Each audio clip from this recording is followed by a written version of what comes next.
គ្នាមកកាន់វីដេអូថ្មីនិយាយអំពីរបៀបផ្ញើឯកសារតាម Telegram វីដេអូនេះសម្រាប់គ្នាយើងដែលអត់ទាន់ចេះប្រើប្រាស់ Telegram ក្នុងការផ្ញើឯកសារណាអញ្ចឹងយើង double click ពីរដងទៅលើ Telegram ហ្នឹងមកហើយយើងយករូបមួយជ្រុលខ្ទាស់នេះបាទចុចមួយជ្រុលខ្ទាស់ហ្នឹងអញ្ចឹងបន្ទាប់ពីចុចមួយជ្រុលខ្ទាស់ហើយវាមាន photo មាន document location ចង់ផ្ញើ location យកមួយនេះចង់ផ្ញើឯកសារយកមួយនេះចង់ផ្ញើរូបថតឬវីដេអូយកលើអញ្ចឹងយើងចង់ផ្ញើ document យើងយក document ហ្នឹងមកទៅរកទីតាំងនៃឯកសារយើងទុកនៅក្នុងកន្លែងណាទៅរកហ្នឹងមកឥឡូវឯកសារខ្ញុំទុកលើអេក្រង់ខ្ញុំចុចលើ desktop មកហើយទៅរកឯកសារហ្នឹងមកឧទាហរណ៍ខ្ញុំចង់ផ្ញើ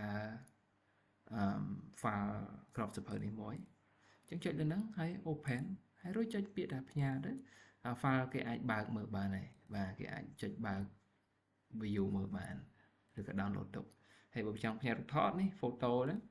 ហើយរើសរូបថតមកឥឡូវខ្ញុំចង់ផ្ញើរូបថតនេះមួយបាទចុចរូបថតណាមួយដែលយើងចង់ផ្ញើទៅគាត់ទៅហើយចុចលើពាក្យថា open send ទៅបាទ compress នេះមានថារូបហ្នឹងផ្ញើជារូបភាពបាទវា compress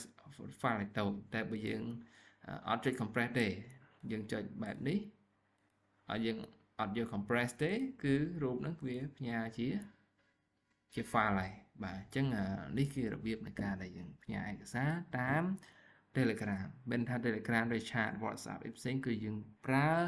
រូបជួរខ្នោះដូចគ្នាអរគុណច្រើន